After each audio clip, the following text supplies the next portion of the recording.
Mahakasika ny raharaha politika izay misy ao Antananarivo renivohitra ao manoloana ny fifidianana ben'ny tanàna farany teo izay vokatra vonjimahika navoaka ny CENI dia nametraka fitoriana moa ireo kandida anankitelo tao anatin'ireo kandida ny ben'ny tanàna farany teo tao Antananarivo renivohitra tao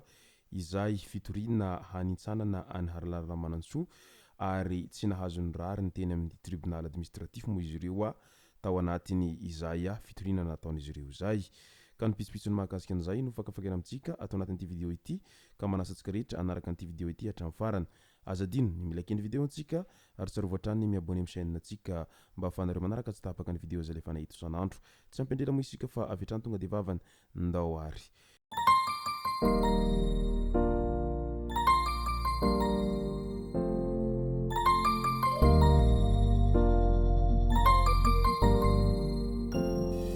ny tonga tsy miarahaba hono ny namantesitra ka dia faly miarahaba isika rehetra mpanaraka tsy tapaka an'ity chaîne ity ny tenako amin'ity androandroany ity araka nefa natsipoko tery am-piantohana izay dia ny mahakasika ny raharam-pifidianana ao Antananarivo renivohitra no horesantsika atao anatin'ity video ity fa milohan'izay dia andaholo horesantsika ireto tsara ho fantatra manaraka ireto no tanterahana ny tamin'iny omaly maraina iny ny fotoam-pitsarana manetriketrika namaranana ny taom-pikatrohana 424 ary ny fisokafany taom-pitsarana vaovao 524 nanokatra anio lanonam-pitsarana goavan'io Andriamatoa Yves Graduelina izay filoha voalohan'ny fitsarana tampony tonga teny an-toerana kosa ny fianakaviam-ben'ny fitsarana izay notarihiny mpitahiriny fitombokasepanjakana ministry ny fitsarana Andriamatoa Rakotomandimby Benjamin Alexis tafiditra tao anatin'ny fandaharana nataon'ny filoha voalohan'ny fitsarana tampony ny fahitana ny toeran'ny fitsarana ankehitriny manankasina ny fahamarinana ho izy ary toy ny tandra vadikoditra ny fanajana sy ny fitokisana ny fitsarana izay sehatra iray ninona sy nanjakan'ny fahamarinana toky sy fanantenany malemy ihany koa ary vonjy ho an'ireo izay voanitsindry azo lena ny fitsarana mampalahelo nefa fa tao anatin'ny taona maro izay dia nihena izany fahatokisan'ny vahoaka tamin'ny fitsarana izany ary ireo madinika sy ny valalabe mandry indrindra no tena velonkahiahy amin'ny fanatonana azy eo anatrehan'izay dia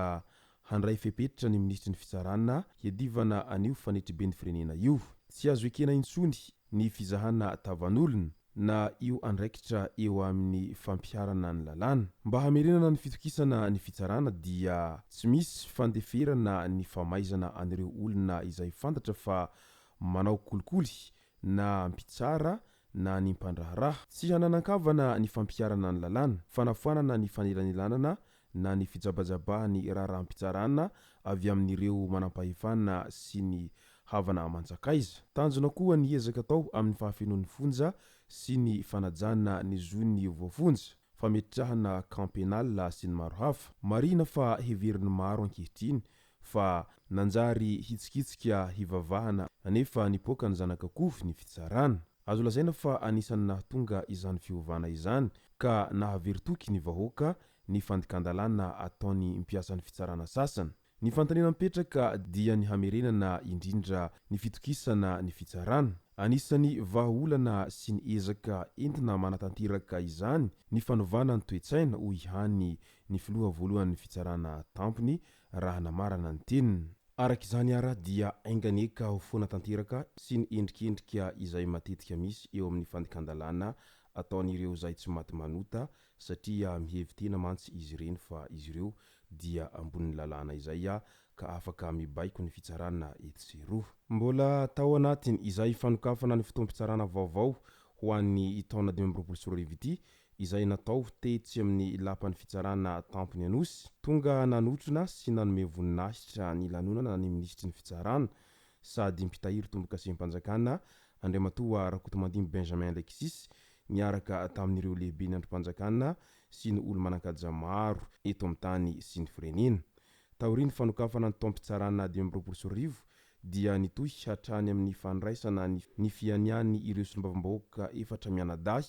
izay nisolitena ny teny miram-pirenena ao amin'ny fitsarana avo na ny HCG ny fitsarana tampony. Nanao fianianana tamin'izany Andriamatoa Andrinirina Narcisse, député voafidy tao Mahabo, sy Andriamatoa Maminirina Jols Emilien izay député any Manakara, ary Ramatoa Raby Savatsara Aina Harmanga Gabriel, député ny Farafangana, sy Andriamatoa Rivitina Jean Bosco izay député any Lalangina. Andao amizay ho resahantsika ny mahakasika ny fitoriana hanintsanana any Haralala Ramanantsoa izay tsy nahazony ireo kandida nirariny teny amin'ny tribunal administratif. Mirona makany amin'ny fanamafisana ny vokatra navoaka ny voamiram-pirenena maleo tena misahana ny fifidianana, ny vokatra havoaka ny fitsarana misahana ny ady atao amin'ny fanjakana fantatra amin'ny hoe tribunal administratif raha ny ao amin'ny commune Antananarivo renivohitra manokana no asina resaka. Tsikaritra izany taorian'ny didina avoaka ny tribunal izay misahana ny famoahana ny vokatra ofisialy ho an'ny fifidianana ben'ny tanàna sy ny mpanolotsaina ny tanàna io manoloana ireo fitoriana napetraky ny kandida isany Tojo Ravalomanana, Taina Razafinjoelina ary Gasikara Fensoa tamin'iny androny afako maliny. Araky ny fampitam-baovao no lavin'ny fitsarana io avokoa ireo fitoriana sy ny fangatahana hanafoanana tanteraka ny vato azon'ny kandida Haralala Ramanantsoa tamin'ny Latsabato ho an'ny fifidianana ben'ny tanàna tamin'ny 21 Desambra teo, izay napetraka izy telo mirahalahy mianaka ireto. Nilaza ohatra ny teo anivony Antokotiako Madagasikara fa nadia niezaka nitondra porofo mampiseho ny fandikandalana nandritra ny fotoanany fampelezan-kevitra aza ny kandidan'izy ireo dia nolavin'ny fitsarana hatrany ny fitoriana izay napetraka izy ireo. Midika izany rehetra izany fa tsy aharesy any kandida Haralala Ramanantsoa ireo kandida telo lahy ireo na efa nitambatra sy niara-nametra-pitoriana teny amin'ny tribunal administratif izay mba hikatsahana ny marina nandritra taloha ary taoriany ny fifidianana natao farany teo iny, ka dia mankahiry sahady ho an'ireo kandida rehetra izay nirotsaka ho fidiana ao Antananarivo renivohitra ao